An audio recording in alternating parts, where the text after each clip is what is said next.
Bien, encore une fois, merci d'être venu. Nous allons maintenant parler d'une journée particulière, qui est la journée du 13 mai 1994, et à laquelle vous avez tous été des acteurs, soit des miliciens, anciens miliciens, soit des anciennes des victimes. Aujourd'hui, notre but, c'est d'essayer de comprendre concrètement et entièrement ce qui s'est passé, ce qui vous est arrivé. Et pour ça, je remercie tout le monde, à la fois les rescapés, mais aussi les anciens miliciens ou tueurs, d'avoir accepté de faire participer à ce moment de vérité. nongeye kubashimira kuba mwemeye mwese kuza hano kugira ngo muduhe ubuhamya mutwereke ibyakorewe hano bamwe ku byababayeho n'abandi ku byo bahakoreye.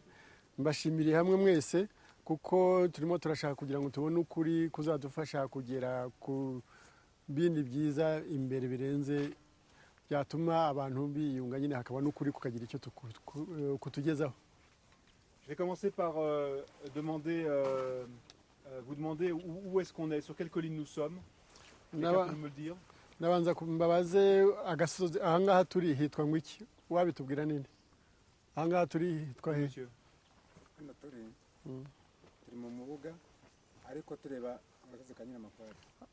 Ici où nous sommes à Mumubuga, mais nous sommes placés en face de la colline de Nyiramakware. Cette colline sur laquelle nous sommes, nos pieds sont actuellement, n'est pas la colline de Nyamarakware. Hein? Uyu musozi dukandagiyeho turiho ntabwo ari Nyiramakware. Nyiramakware ko tuyiruzi hano hakurya ngiyi No, iyi ngiyi cyangwa riri? Non, Nyiramakware, c'est juste la petite colline là en face de nous, là où il y a du bois, où il y a le bois. Et cette colline-là sur laquelle nous sommes s'appelle comment? Aka gasozi duhagazeho ko ni ngwiki? Ici c'est Mumubuga. D'accord. Monsieur, vous avez pris la parole en premier, donc je vais vous demander qu'est-ce qui s'est passé le 13 mai 1994 à cet endroit? Niwe wafashe ijambo bwa mbere none nagira ngo nkubaze wowe habaye iki hano ku itariki 13 z'ukwa gatanu 1994? kuri 13 z'ukwa gatanu hano hahindukiye igitero en date du 15 mai 94. kirimo cy'abasirikari. Vous êtes sûr que c'était le 15 mai hein? Moi je vous ai demandé le 13 mai. C'était le 15 mai?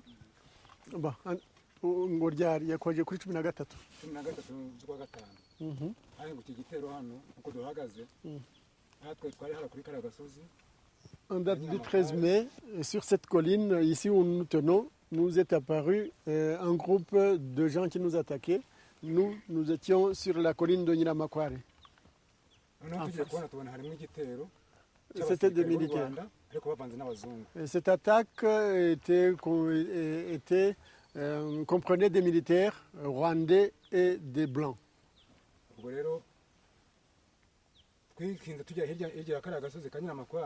Alors nous sommes allés nous cacher sur l'autre versant de Nyiramakware.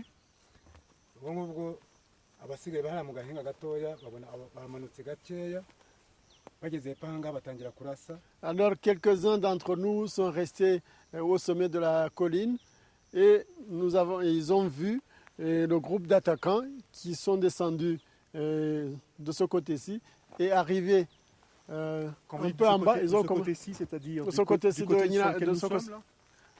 Mumubuga.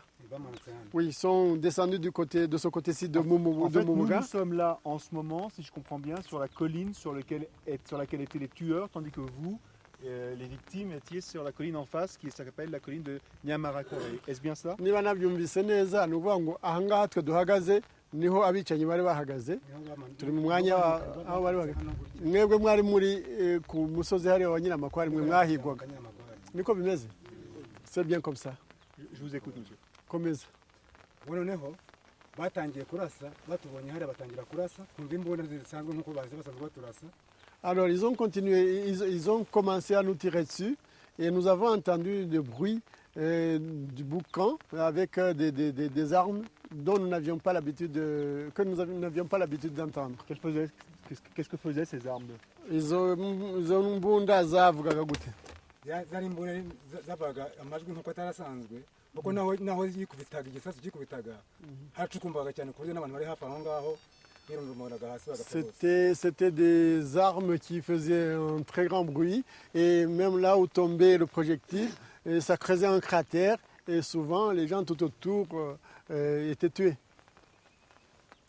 Hanyuma hari n'abantu benshi bari bari hafi aho ngaho, hari ibikuku by'epfo aha ngaha, abantu benshi bagiye bimanuka bakirunda umuriro bikanze urusaku rw'iyo mbunda zikomeye cyane. ibikuku by'iki? By'aho bacukuye gasirikare y'epfo aha ngaha. Et sur cette colline-là, il y avait des trous à travers des tranchées dans lesquelles on creusait de la cassitérite. Et quand ces armes crachaient les projectiles, souvent les gens qui étaient cachés dans ces trous, dans ces tranchées, étaient enterrés vivants par la terre qui les recouvrait. Les soldats blancs que vous avez vus, vous les avez vus de loin, donc vous étiez là-bas et vous les voyez ici, c'est ça? abasirikare b'abazungu mwabonaga ni ukuvuga mwabareberaga kure, noneho mwabonaga muri hariya nabo bari ahangaha. Nabo bamanutse hepfo aha ngaha, nyine bakubitaga igisasu hariya, babona hari imirambo iri kwihirika bakamanuka bajya kureba ko hari abapfuye, interahamwe zikagenda zibahura. Eux, ils sont descendus également un peu plus bas, ils ont continué à tirer et des fois ils s'approchaient même des corps pour voir si les gens étaient morts. Et puis les interahamwe, ils continuaient eux, à finir ceux qui n'étaient pas complètement morts. Fidèle, tu étais à cette époque-là un ancien milicien, n'est-ce pas? Fidèle, kiriya gihe we wari interahamwe nibyo? Oui. Tu faisais partie de l'attaque de ce 13 mai 1994 que vient de nous décrire monsieur. wari muri kiriya gitero cyo kuri 13 z'ukwa gatanu uriya mugabo amaze kutubwira? Oui, tout à fait, et même je me suis accusé de cela et je me suis repenti et je demande toujours encore pardon à ces personnes qui sont ici.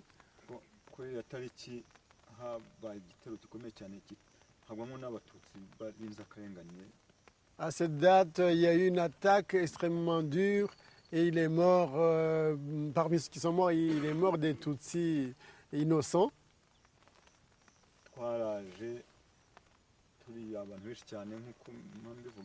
Nous sommes venus, nous étions un très grand nombre d'attaquants.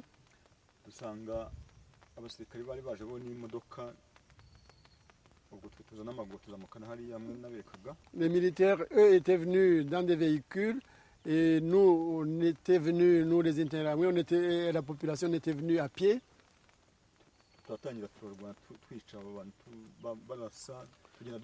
Et nous avons commencé à attaquer ces personnes-là et les militaires tiraient. Quant à nous, nous coupions, nous les attaquions avec des armes blanches. Et puis nous leur balancions également des grenades. Tu confirmes qu'il y avait également avec toi des soldats blancs, comme l'a dit monsieur? nawe urashyigikira yuko hari harimo abasirikare b'abazungu muri abo bateraga nk'uko uriya yabivuze? Je le soutiens parce que moi d'ailleurs je les ai vus. Ils se trouvaient en compagnie des soldats de Habyarimana, donc du gouvernement, ainsi que des gendarmes. Monsieur, les soldats blancs que vous avez vus, étaient de quelle nationalité, le savez-vous? Niko watubwira abasirikare b'abazungu babonye ubwoko bwabo, ubwenegihugu bwabo? Rwose gutoranya ubwoko bw'abazungu numva ntabishobora kuko nabonaga ari abazungu ariko ntashobora kuba ngo non, écoutez, différencier les nationalités des blancs, ça moi je peux pas le faire, je ne savais pas, je voyais que c'était des blancs simplement. Est-ce qu'aujourd'hui vous le savez?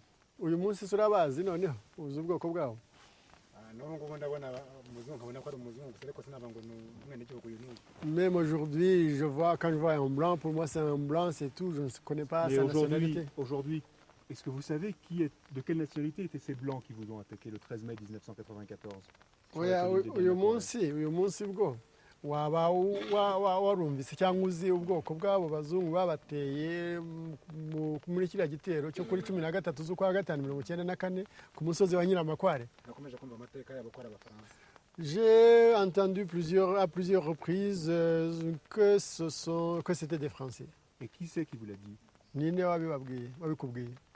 ubundi twakomeje kumva ko abo bazungu baje bazanye n'ibyo bitero by'interahamwe ngo hari abafaransa bari abatoza ngo batoje interahamwe ariko n'ubundi twabyumvise inyuma tuvuga ko wenda hari ingabo zagomba kudukiza z'abazungu ariko ngo hari n'izindi zatoje interahamwe zagomba.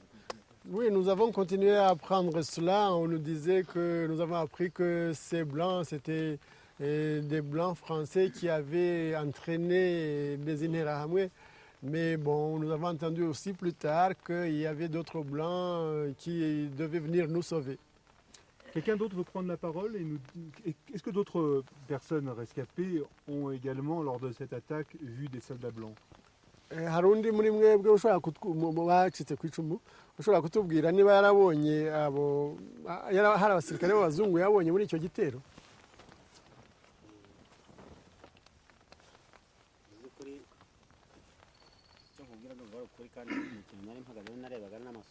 Oui, ce que je vous dis, c'est la vérité. Ce sont des choses que j'ai vues de mes propres yeux.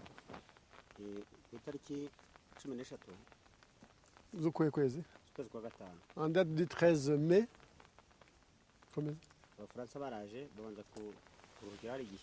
Les Français sont venus, se sont d'abord reposés à Gishita.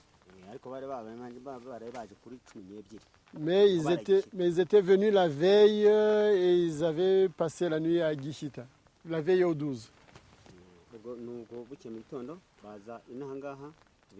Alors le lendemain matin, ils sont venus ici dans le Bisesero.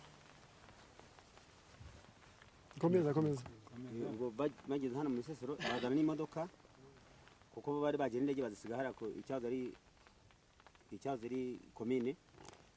Arrivés dans le Bisesero, ils sont venus dans le Bisesero en véhicule parce qu'ils étaient venus en avion et ils étaient venus en hélicoptère qu'ils avaient laissé à Gishita. Pas de Gishita.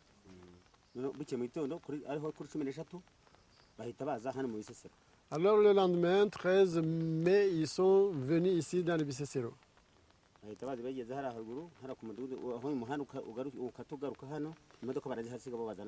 sont venus et arrivés au village qui se trouve ici plus haut. Ils sont descendus à pied. Ils sont descendus à pied en compagnie de Sikubgabo, qui était le bourgmestre de Gishita.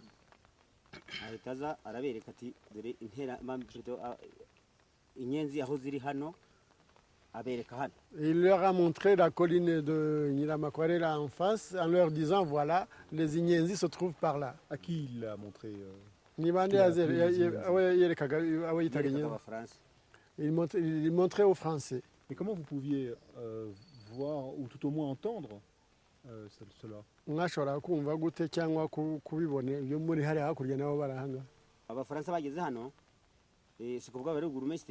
ahita abereka ati hano hepfo niho inyenzi ziri zihishe batwitaga inyenzi icyo gihe yahise aza arabereka ati bari hariya hepfo kubera n'intambwe zari zakuye hirya hino baravuga bati bari hano. Le bourgmestre, quand il est arrivé ici avec des Français, il leur a montré, il leur a dit les Inyenzi se cachent ici en bas et en face sur la colline. Et entre-temps, les Interahamwe nous avaient encerclés derrière les collines là. Est-ce que vous l'entendiez parler, Sikubwabo?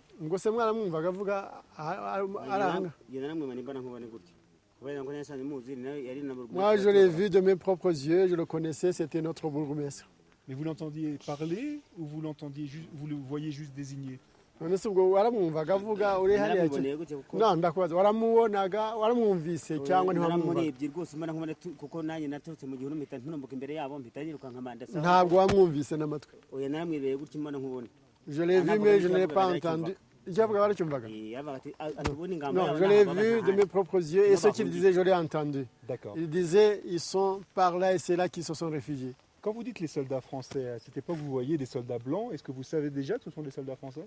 Iyo uvuga ngo abasirikare b'abazungu ubundi ukavuga abafaransa wari ubizi ko ari abasirikare b'abafaransa? Yewe ubundi kugira ngo menye ko ari abazungu Sikubwabo nawe yari yambaye toni z'abasirikare n'abazungu nabo bari kumwe nabo none iki kugira ngo nshangure umuzungu n'umunyarwanda nuko namenyaga umuzungu nkabona n'umunyarwanda. Moi, pour savoir qu'ils étaient blancs, Sikubgabo était en tenue militaire, mais il était noir, et les autres, ils étaient blancs. Je savais distinguer un blanc d'un noir. Est-ce que vous saviez de quelle nationalité ils étaient, les blancs? Ubwoko bwabo se wari ubuzi? Bw'abafaransa Ubwenegihugu bwabo? ntabwo nari mbuzi nabonaga ari abazungu ariko ntabwo nakubwira ngo umuzungu akomoka mu bwenegihugu ubu n'ubu. Non, je ne connaissais, je ne savais pas. Je voyais que c'était des blancs, donc je ne pouvais pas dire ils sont originaires de tel ou tel pays. Qu'est-ce qu'ils ont fait, les blancs? Abazungu bakoze iki icyo gihe? icyo gihe baraje bahagaze hano bahita barasamo hasi turirukanka tugeze hakurya aha tuvumbutse ariko imbunda barashiraga zari zifite ingufu zirenze ukwemera. Et en ce moment-là, ils sont venus, ils se sont arrêtés ici, et ils ont commencé à nous tirer dessus. Ils ont commencé à tirer par là, et nous avons commencé à sortir de nos cachettes et à courir. Et en ce moment-là, les armes qu'ils avaient, les armes à feu qu'ils avaient, wari utangiye kuvuga ngo imbunda bari bafite barashishaga. Barashije imbunda tuzaza ubwoko mu by'ukuri bakubitaga amasasu hakurya aha noneho aho turi tugenda twirukanka n'aho twicaye ukumva rwose n'umutwe ugira gutigita izari interahamwe ntabwo twebwe dumvaga dukanga cyane. Les armes qu'ils utilisaient, c'était des armes lourdes, parce que quand ils envoyaient des projectiles, là où ils tombaient, ça faisait très très fort, le bruit était très très fort, de telle manière que même si on n'était pas tué, mais quand même on sentait son cœur battre très très fort. Les armes des interahamwe, elles, pour nous, nous ne les craignions presque plus. Fidèle. Ces soldats blancs étaient de quelle nationalité? Fidèle, abo bazungu b'abasirikare bari bwoko ki? Batubwire bari iki, batubwire bari iki. Abo basirikare b'abazungu bari iki, bari bwoko ki, bari bafite ubwoko ki? C'était des Français. À côté de toi, il y a d'autres anciens miliciens. Ils peuvent se présenter les uns après les autres. Jean, tu peux te mettre à côté également.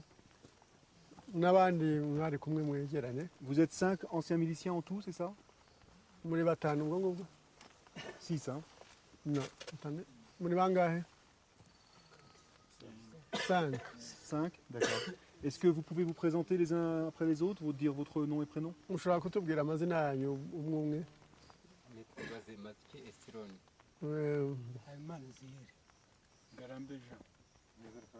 Qui ça? Non, on n'entend pas très bien. Subiramo izina tu.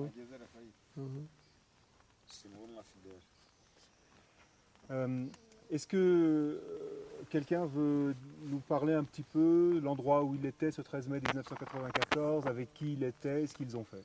Hari umwe muri mwe gushaka kutubwira icyo aho yari ari kuri iriya tariki ya 13 z'ukwa gatanu 1994, icyo yakoze n'aho abo abazungu bari kumwe bakoze.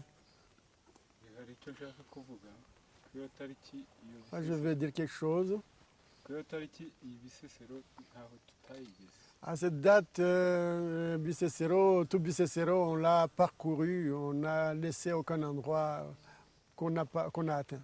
Je voudrais que, si c'est possible, que vous nous décriviez où vous étiez ici. Vous étiez sur la colline de Mumubuga, est-ce bien cela, et où vous étiez dans un premier temps? Twashaka ko mu gice cya mbere mutubwira mutwereka ukadusobanurira aho mwari muri hano kuri aka gasozi niba ariko ka Mumubuga mukatwereka uko aho mwari muri mbere yo kujya hano. Turi aha ngaha aha duhagaze niko twari turi. Nous nous trouvions ici, comme nous sommes debout à cet endroit, c'était là que l'on était.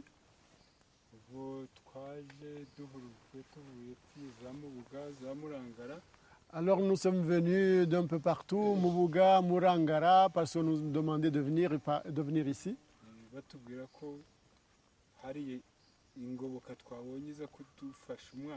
On nous disait que nous avions reçu du renfort pour nous aider à vaincre l'ennemi.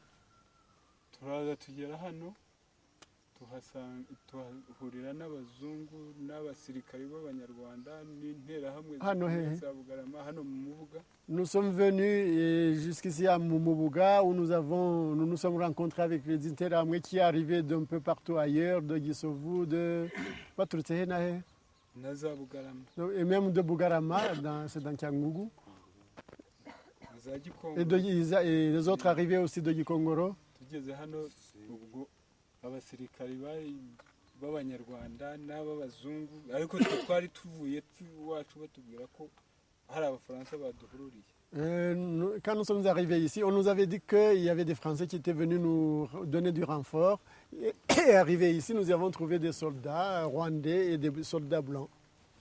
ubwo twageze hano abo bazungu n'abasirikari b'abanyarwanda barasaga hariya hakurya kuri kariya gasozi muri ziriya pinusi. Quand nous sommes arrivés ici, ces blancs et ces militaires blancs et ces militaires rwandais ils étaient en train de tirer vers la colline là en face. Pinus, Pinus, oui, c'est la colline là couverte de pinus. ubwo noneho twaje kugera aho ngaho igihe bagiye babatsinsura tujya kureba ababa baneganega tukajya tubasonga. Alors, dès qu'ils les aient bombardés suffisamment, nous sommes allés voir s'il y en avait qui avaient survécu ou qui n'étaient pas encore morts, tout à fait morts, et nous les avons achevés. nuko byagenze. C'est comme cela que ça s'est passé.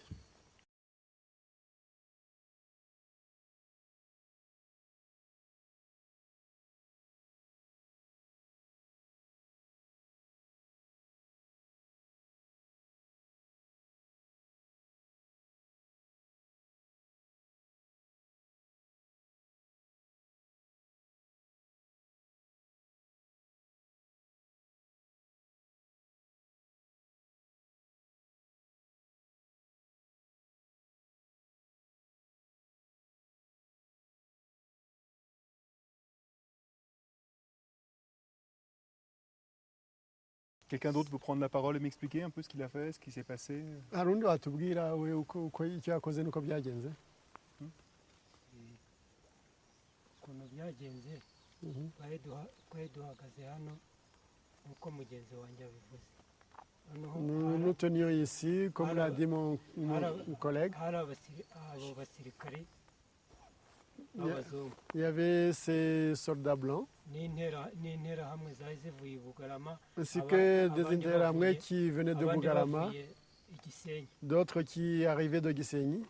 ubwo rero bararasa abo basirikari. Alors ces militaires se sont mis à tirer. noneho uri kugira gutyo avomboka mu gihuru ari kuneganega natwe tukajya tubasa. Et après qu'ils eurent tiré, celui qui sortait de la cachette, de la brousse, blessé ou pas, nous le coupions.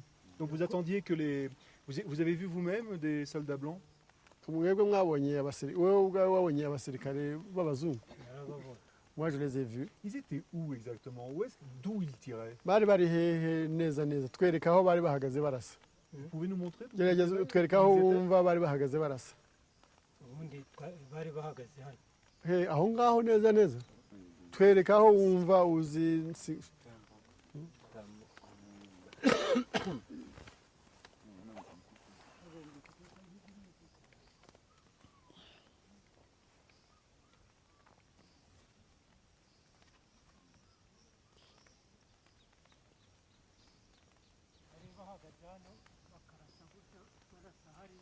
Ils étaient là, ils étaient ici et ils tiraient dans la position dans laquelle moi je suis, et ils tiraient sur la colline. Est-ce qu'il y en avait plusieurs? Restez ici.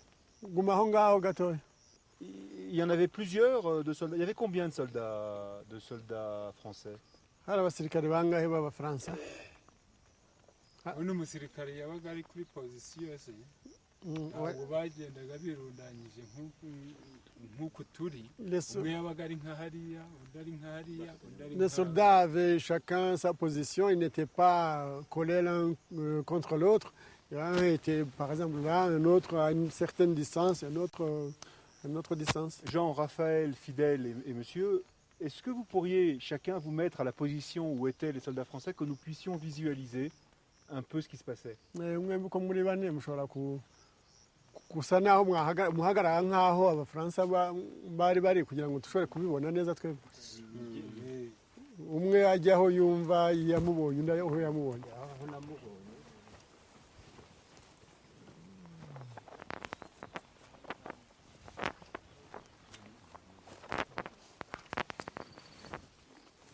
Fidèle aussi? Fidèle, nawe? Ok. Ah, moi c'était plus loin. Il n'était pas là. Non, non, il dit que c'est oui, que c'était plus loin.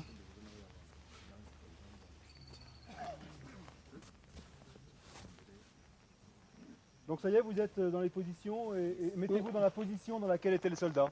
Mufate nuza position nkuko bari bifashe nabo. Raphaël, vous restez là-bas, Raphaël. Raphaël, guma aho ngaho.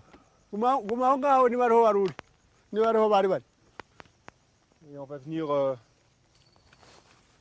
voir.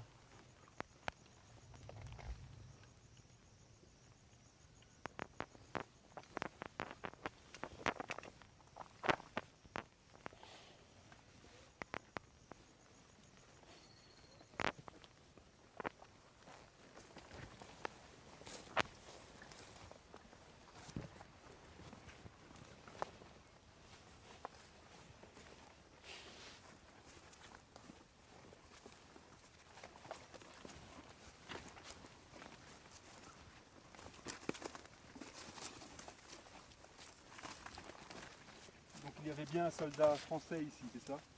Ukuvuga ngo hari umusirikare w'umufaransa aho ngaho wicaye. Oui.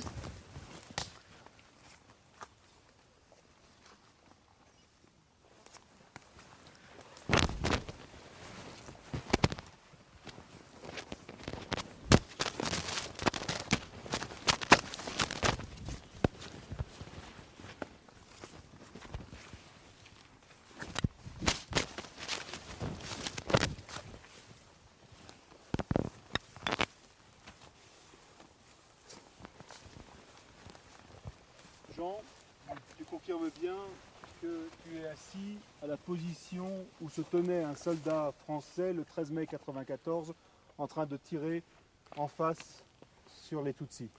Jean, uremeza ko aho ngaho wicaye ari neza aho umusirikare w'umufaransa umwe yari ari muri ku itariki ya 13 z'ukwa gatanu 1994 barasa hariya hakurya. Uwari aha ngaha abashakaga kuzamuka bajya ibiti byari bitarakura yarasaga we hari celui qui se trouvait ici, ces arbres n'étaient pas encore là, n'étaient pas encore grandis, et lui il visait la partie haute de la colline pour empêcher ceux qui voulaient fuir vers là-bas, vers cette direction nord. Est-ce qu'il y avait des arbres sur la colline en face à ce jour-là? Allez, hakurya hari ibiti icyo gihe. biriya biti byari bihari. Biriya bya pinusi. Ces arbres-là y étaient, oui. Mais alors, quand les soldats français tiraient sur la colline d'en face, ils ne voyaient pas les Tutsis. Ni ukuvuga ko igihe abafaransa babaga barasa hariya hakurya muri kariya shyamba ntabwo abatutsi babaga babareba. Abafaransa ntabwo babaga babona abo batutsi. Ntabwo abafaransa barasa ntabwo babonaga barimo kurasa mbega. Ubundi barasaga bataruzi neza abatutsi neza kuko babanje kujya ku gasozi hariya hari ahantu mwabonye hadateye ibiti. Noneho bo bihindira mu ishyamba, bamaze kwihindira mu ishyamba bakarasa no mu ishyamba rwagati kugira ngo bavemo. Kandi naryo ryari ritarakura cyane. Au départ, les Tutsis se trouvaient sur le sommet de la colline, là où il n'y a pas d'arbres. Là, vous l'avez vu. Ils ont commencé par leur tirer dessus, là-bas. Ensuite, tout ce qui se cachait là, tout ce qui était là, ont couru vers le bois de pinus. Et les Français ont continué à tirer dans le bois, même s'ils ne voyaient pas les gens qui se cachaient dedans. Mais ça les faisait sortir de ce bois, qui n'était pas d'ailleurs en ce moment-là assez haut. Mais quand même, le 13 mai, je me suis rendu à Wagiye Takicumi na zitatu. Ugiye mu Bisesero tujya ku mpuza muri Nyinamakware tujya no kumuyira. Mais quand même le 13 mai, je me suis rendu avec les Blancs à Moïra et à Nyiramakwari. Je suis allé là avec des Blancs et d'autres nombreuses populations. Ça, c'était quelle date? Hari tariki zingahe aho ngaho? Njyewe nagiye 13. Et Dieu n'a dit, moi-même je me suis rendu là le 13 mai. D'accord. Ok. Je vais lui montrer des. Est-ce qu'il a vu les blancs tirer avec les armes?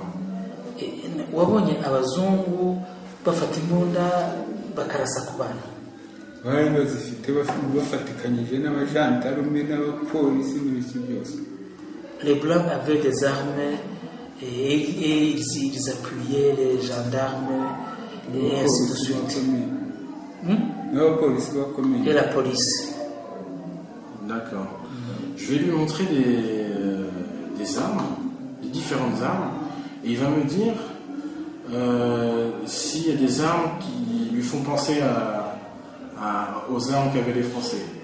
Ngiye kukwereka ibirwanisho bya kizungu imbunda bakoreshaga, hanyuma mbwire niba muri ibi ngibi hari ibyo wabonye abafaransa bakoreshaga. Je vais lui faire passer, je vais lui faire défiler plusieurs armes, d'accord? Il va me dire celle qui lui ressemble le plus à celle qu'il a vue. Ajya kukwereka ibirwanisho biriho, hanyuma uragerageza umubwire ibirwanisho bisa n'ibyo yabonye bakoreshaga. Ok? Alors, icyo se nakibonye. Ça, il n'a pas vu avant, il n'a pas vu. D'accord. Nicyo se nakibonye. N'icya kabiri aussi. D'accord, la deuxième non plus.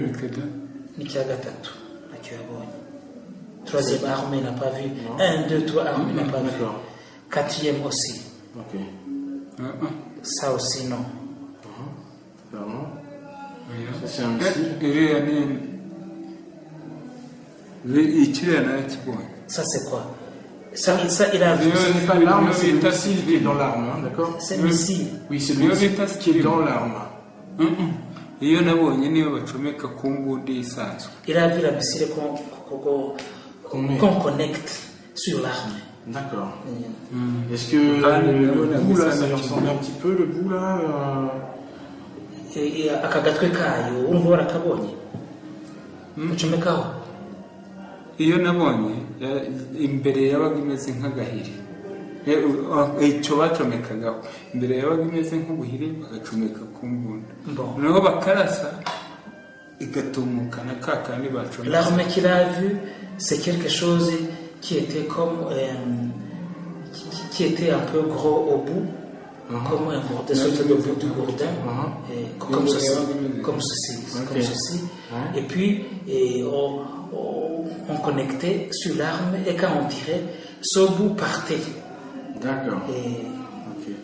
Et ça, par exemple, est-ce que ça ressemble un peu ou pas? Ça, il n'a pas vu. Ça, il n'a pas vu.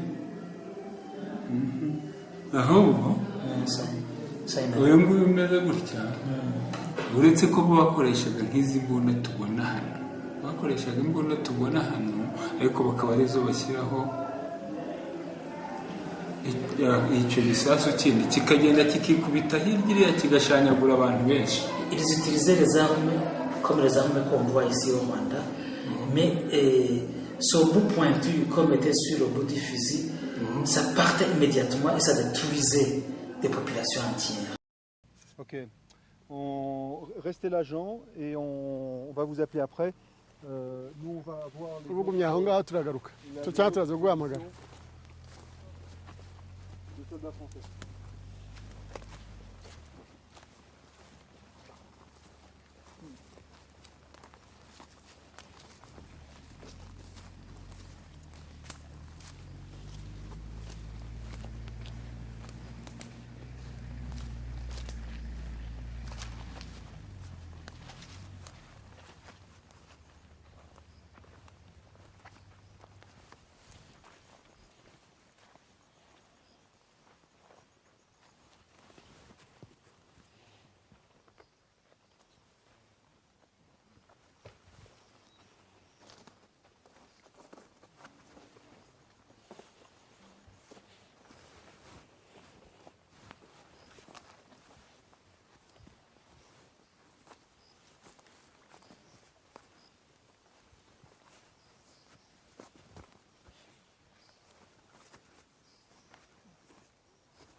confirmes bien que tu es assis à la position où était assis un soldat français le 13 mai 1994, alors qu'il tirait sur la colline en face où il y avait des Tutsis.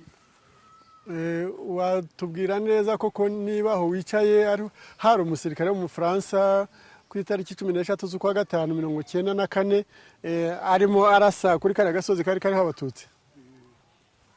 Oui, urabyemera ko ariko ubyemeza? Oui, je le confirme. Ils tiraient leurs armes, arrivaient à atteindre la colline en face. Intwaro zabo sibwo zashobora kohereza amasasu akagera hariya hakurya? Oui. Tu avais déjà vu ces armes auparavant? Izo ntwaro wari warigeze kuzibona mbere? Izo ntwaro zabo bari bafite wari warigeze uzibona bwa mbere? Hari ahandi wari warazibonye? Nta handi wari wazibonye? Non, je les avais pas encore vues. Comment tenaient-ils ces armes? Bari bazifashe bate? Bere kuko bari bazifashe.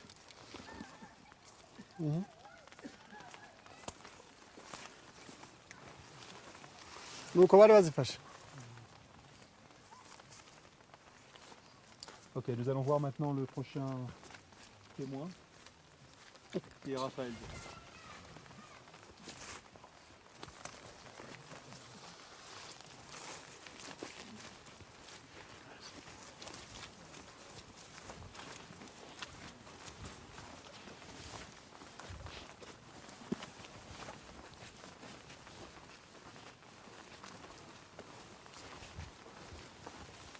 Raphaël, tu confirmes que tu es à la position que tenait le 13 mai 1994 un soldat français alors qu'il tirait sur la colline en face sur des Tutsis? Raphaël, uremeza ko aho ngaho uhagaze hari umusirikare w'umufaransa ku itariki 13 z'ukwa gatanu 1994 arasa ku batutsi bari hariya hakurya? Umusirikare w'umufaransa niba ari we ni umuzungu nasanze ahagaze ariko twari tuvuye ruguru. Le soldat français que j'ai trouvé ici, je ne sais même pas si c'était français, en tout cas le soldat blanc que j'ai trouvé ici.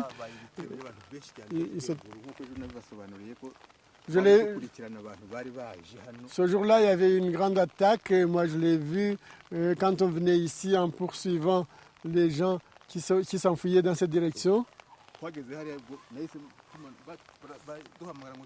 Mugeze he?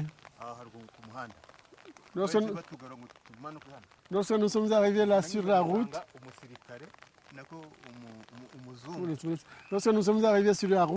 là-bas, on nous a appelés, on nous a dit venez par ici, dans cette direction. Et quand je suis arrivé ici même, j'y ai trouvé un blanc.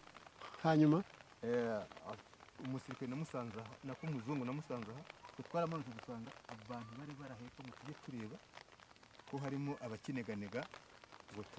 Ce blanc se tenait ici et on nous a dit de descendre et de rechercher les blessés qui seraient encore là-bas en dessous.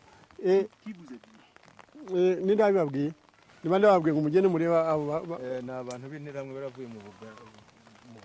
Ce sont les Interahamwe qui étaient venus de Bugarama et nous ont dit rechercher les blessés et achever-les.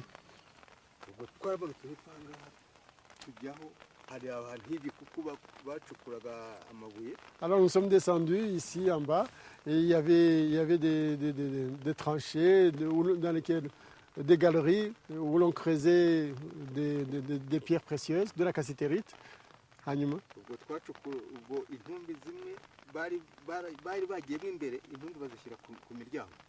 Alors les survivants s'étaient enfoncés dans les galeries et ils avaient bloqué les galeries, l'entrée de la galerie avec leurs morts. Nous avons alors enlevé ces morts qui bloquaient l'accès des galeries et nous y avons trouvé à l'intérieur des gens encore vivants.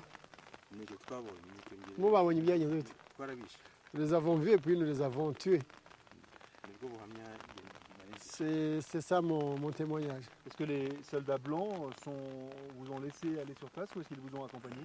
aba basirikare b'abazungu barabohereje mu gihe mwenyine cyangwa barabaherekeje? ntabwo njye noherejwe n'umusirikare w'umuzungu, noherejwe n'interahamwe. Moi, je n'ai pas été envoyé là-bas par un blanc, mais par un Interahamwe. Mais je suis passé ici et je suis passé à côté du blanc qui se tenait ici. Comment se tenait-il? Et si ça, par exemple, c'était son arme, comment la portait-il? Niba yarahagaze ate cyangwa yari afite position yihe, afite tuvuge nk'iyo n'intwaro ye, yarayifashe gute? Ntabwo nashoboye kumenya uko imbunda yari ayifashe, nta n'ibyo nagomba kugenzura. Icyo nagenzura kuko n'interahamwe zari ziri kumanura hano, ariko umuzungu nawe yari arimo. Je n'ai pas observé la position ni la façon dont il tenait son arme. Là, c'était une affaire des Interahamwe. Moi, je passais pour descendre là-bas. Il était en uniforme? Yari yambaye imyenda y'igisirikare. Oui. C'était comme ces herbes, c'était la couleur de ces herbes.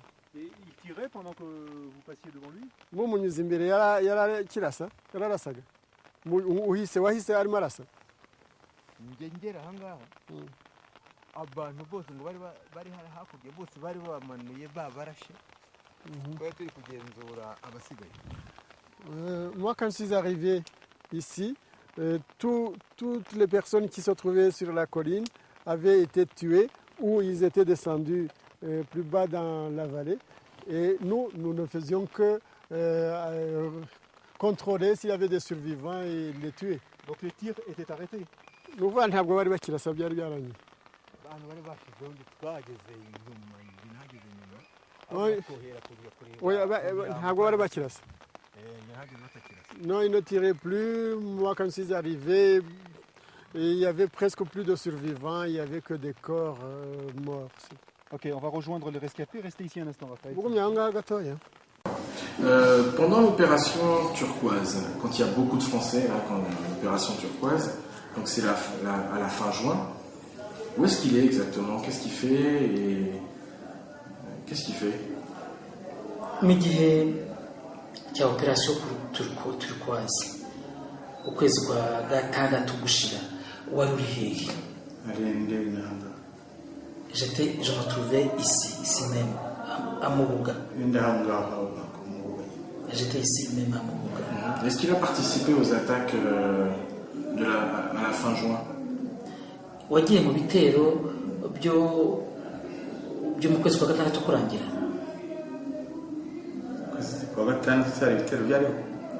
Est-ce que fin juin, il y avait des attaques? Non, il y avait des attaques fin juin. Est-ce qu'il a participé à ces attaques au moment où les Français étaient là, ont vu qu'il y avait des survivants? Kwezi kwa gatandatu kurangira hari ibitero byatewe byabaye bagabye igihe hari abafaransa ko abantu bari barokotse abandi barapfuye twari twasigaye hari ibitero byababayeho.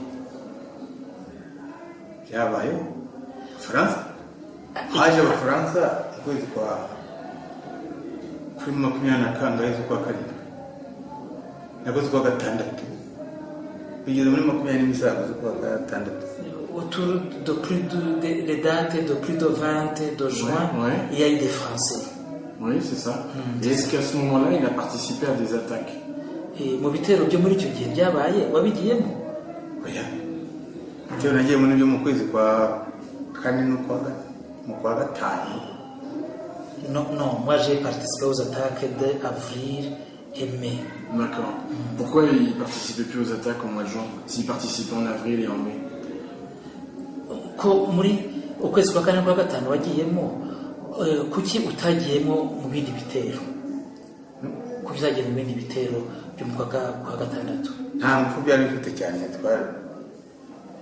Nta ngufu ibyo bitero byari bifite byo mu Abafaransa bamaze kuhagera ntabwo bitero ntabwo byari bikomeye cyane. Barindaga bari baje bavuga mu zone Croise zone.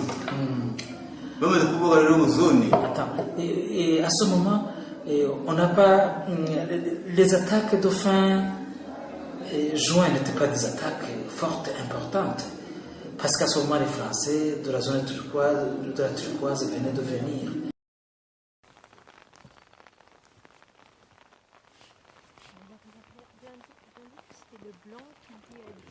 Non. Non, il a dit, moi c'est un Interahamwe qui me l'a dit, qui m'a dit d'y aller. C'était un Interahamwe qui lui a envoyé, Oui. quand il est arrivé ici. Mais quand il est arrivé ici, oui, il a trouvé un blanc, mais ce n'est pas lui. Il m'a dit, ce n'est pas lui qui me l'a dit, qui m'a dit de descendre. Ce sont les Interahamwe qui leur disaient de descendre. Et quand je suis arrivé à côté du blanc, ce n'est pas lui qui m'a dit de descendre, c'est l'Interahamwe. Qui m'a dit d'aller achever le rien.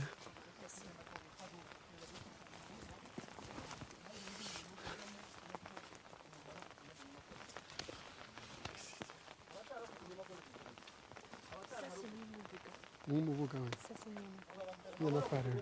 Nyiramakware.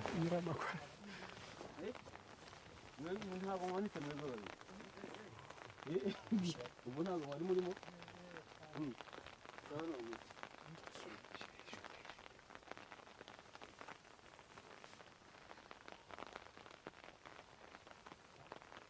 Fidèle, tu peux aller rejoindre Raphaël 2 minutes, on t'appelle juste dans 2 minutes. Raphaël?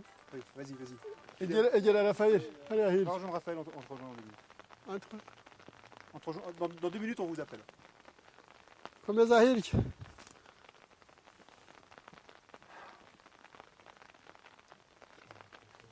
On a les anciens miliciens qui vous ont attaqué, qui ont fait le choix de la vérité, c'est honnête, se sont mis à la position où étaient les soldats français qui vous tiraient dessus. Twamaze gusaba abari Interahamwe icyo gihe babateye mu bihagararo aho abafaransa babarasaga abasirikare b'abazungu babarasaga bari bariya turabemera nk'abantu bashaka kuvuga ukuri bariya babateraga nabo. On dit des choses quand certaines personnes sont là et puis il y a des choses qu'on dit plus facilement quand ils ne sont pas là. Aujourd'hui, c'est effectivement la politique et celle de la réconciliation et ce sont des choses plutôt belles. Maintenant, exprimez-vous un petit peu librement sans qu'il soit là dans un premier temps et puis ensuite vous parlerez tous ensemble. Mais je voudrais d'abord vous entendre seul et vous exprimer comme vous avez envie de vous exprimer. Si quelqu'un veut prendre la parole et dire ce qu'il a vécu ici, c'est le moment. Hari ibintu bimwe bigorana rimwe na rimwe kubivuga bikorohera umuntu kubivuga ari uko yenda ari wenyine. Yego turi muri politike y'ubumwe n'ubwiyunge ni byiza, ariko niyo mpamvu ushatse kugira ngo mbumve mwenyine nonaha mu kanya gato mu gihe abandi nabo bataraza ngo nabo batubwire icyo batekereza. None niba bafite icyo atubwira nagira icyo atubwira. S'exprime sur quoi? Sur le massacre d'ici à Nyamakware et vous dites ce que vous avez envie de dire sur ce que vous avez vu, sur la participation des soldats blancs, si vous les avez vus, racontez-nous. Ni ukuvuga ufite icyo atubwira ku byo yaboneye kuri Nyiramakware, kutubwira uruhare rw'abo basirikare b'abazungu, ngaho tubwire niba ufite icyo tubwira. Ndi hariya ariko ukubabona nabonaga ari abantu, impamvu nabonaga dutandukanye, nabonaga bambaye imyenda imeze nk'amashangara, ubundi nkabona bambaye ibigofero. Bande amashangara ni abazungu. Wari kuri Nyiramakware. Moi je me trouvais également à Nyiramakware et je dis que ce qui m'a permis de distinguer ces blancs de nous-mêmes, c'est qu'ils avaient des uniformes. Amashangara ni iki? Bari bambaye imyenda kubera ko ntabwo yari imeze nk'iyacu. Ils avaient des habits différents des nôtres. Noneho n'ingofero zimeze nk'ibisuperi. Et des casques. Vous parlez des soldats blancs que vous avez vus? Turavuga abasirikare b'abazungu babonye. Oui. Et quand vous les avez vus, ils étaient loin de vous? Mubabona se bari hafi yanyu cyangwa bari kure yawe? Bari kure kuko twe twari turimo hariya hakurya nabo bari mu misozi gutya no hano bari kugenda. Ils étaient loin, nous on était sur la colline en face et eux ils étaient ici sur cette colline. On par arrive exemple. de si loin à voir des hommes, de distinguer des hommes blancs, des hommes noirs. waba uri hariya hakurya ukabona umuzungu ukamenya kumutandukanya n'umwirabura uri hariya hakurya nawe ari ahangaha. ahanini nanone dufite n'abandi hariya haruguru hafi barabanje barabahamagara bakababwira ngo nibaze babaremere inama ngo intambara yarangiye. Igihe bari kubaremera inama intambara bavuze ngo intambara yarangiye, bukeye bwaho bahita baza barabegeranya ngo babaremere inama ngo intambara yarangiye. Buretse gatoya.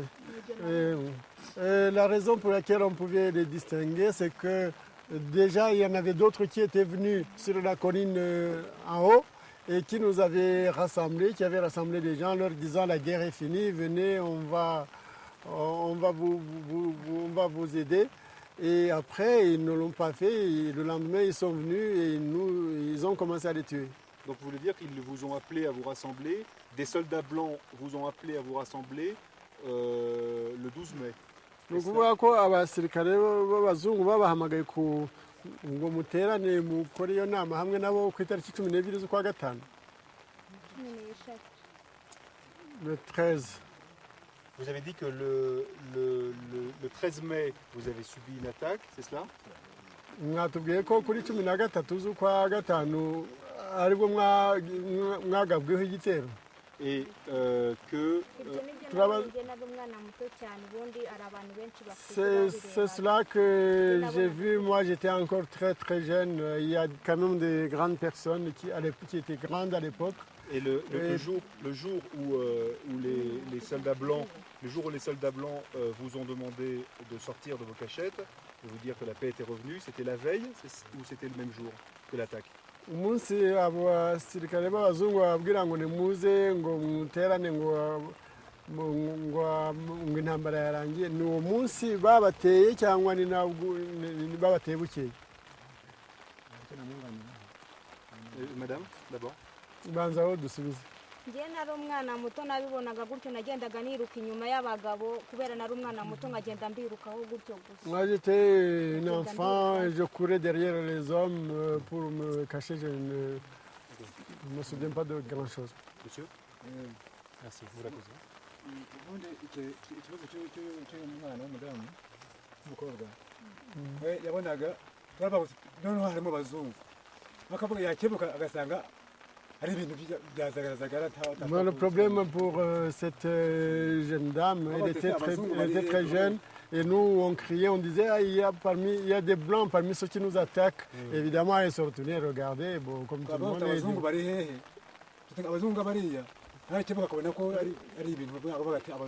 Et quand nous on disait des blancs sont là, il y a des blancs qui nous attaquent, elle a dû simplement saisir ça. Regardez à gauche et à droite et voyez beaucoup de gens qui nous attaquaient, beaucoup de gens qui mouraient. Et ils ne comprenaient pas et croyaient alors peut-être que tous ceux qui les voyaient étaient des blancs. C'était la première fois qu'ils voyaient des militaires, je crois. Quelqu'un d'autre veut prendre la parole? Alors nous savons qu'il y a Oui. Merci. Tel que je l'ai dit déjà hier, c'est montagne de Bisesero. Il y a beaucoup de collines, mais chaque colline a son histoire. Surtout cette colline de Nyiramakware. Cette forêt que vous voyez, ce bois que vous voyez là-bas, ça fait quand même 15 ans que cela est passé. Il vient de s'écouler 15 ans. Cette forêt n'était pas de cette taille-là.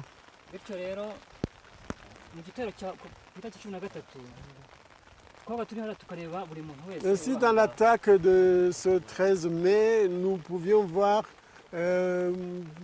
tous ceux qui se trouvaient sur cette colline, ici, où nous nous tenons.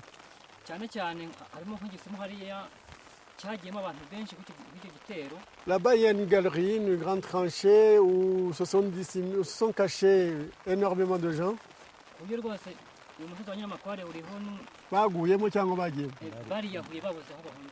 Ah oui, ils se sont jetés dans cette tranchée, dans ce trou, parce qu'ils n'avaient plus de refuge.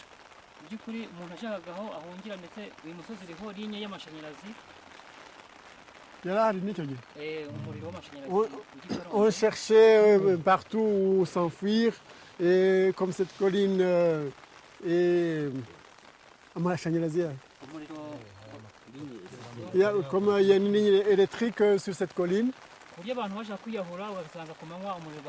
les gens tentaient de se suicider par l'électricité, mais ceux qui les attaquaient coupaient le courant.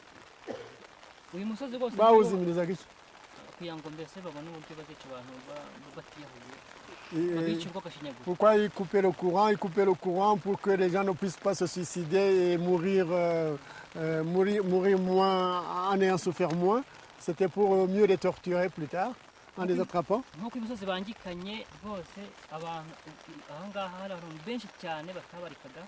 Sur cette colline-ci, il y avait énormément de gens d'attaquants de différentes sortes.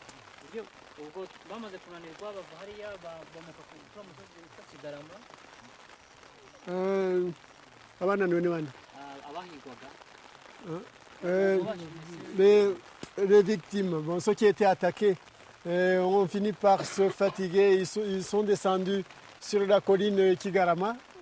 Kigarama.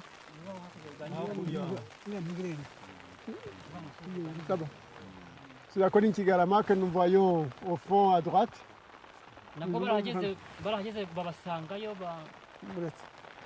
Est-ce que tu as vu des soldats blancs?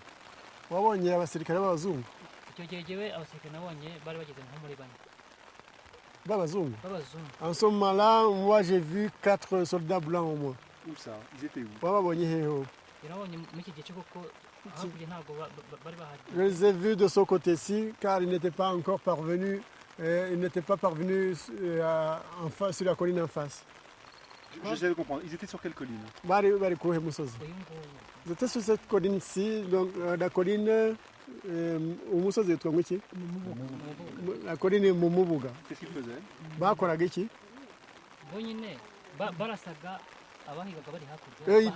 Ils tiraient sur les Tutsis qui se cachaient là.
tukiva hasi mu kabande tuzamutse hejuru kashyamba tugeze mu mpinga ya kashyamba tuyifata undi musozi wo hakurya kuko hari abatutsi benshi cyane bagendaga bahungira mu ahantu hatandukanye nabonye umuzungu mu icyo gihe yari hejuru mu gahinga agiye gutangira abari buve hasi mu kabande n'ubundi.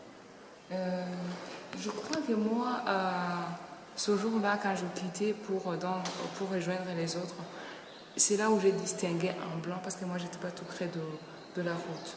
Et je l'ai vu, il était en fait mon bingayo umusozi. Umusozi wo hejuru ku kashyamba hejuru. Twaturi mbese tuve mu kabande tuzamutse noneho turenze kashyamba dufashe umusozi wo hata ku kagari. Tukigira hejuru turi kwa kagari. Ah oui, nous parce que comme je le disais on était sur Kashamba mais dans la vallée de Kashamba. Alors quand les tirs ont commencé, on a été obligé de monter sur Kashamba pour traverser et aller vers Ikagadi pour essayer de rejoindre les autres Tutsis. C'est là où moi j'ai distingué, parmi les gens qui tiraient, c'est là où j'ai vu un blanc.